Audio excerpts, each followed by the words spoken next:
ঘরে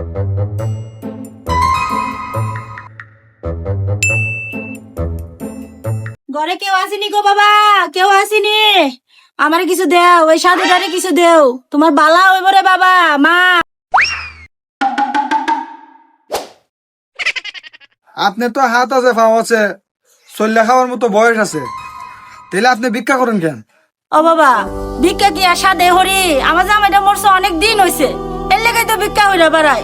ভিক্ষাটা দেলাও রে বাপ, তোমার অনেক বালা হইব, তোমার অনেক বালা হইব রে বাপ।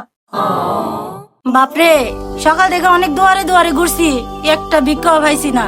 তুমি আমার একটু ভিক্ষা দাও রে বাপ, আমি তো আমার দোয়া কইরা দিমু রে বাপ। তোমার যে ধন সম্পত্তি দিয়ে বড়াই দেয়, তুমি যেন সুখে থাকো, শান্তিতে থাকো, তুমি খালি আমার সাইডটা দাও। তাহলে এক কাজ করেন, আপনি আপনার জন্য দোয়া করেন, কইরা আপনি ধন দৌলত সম্পদ অর্থ টাকা পয়সা সবকিছু আপনার জন্য নিয়ে নেন, আমার যা আছে তাই এনা।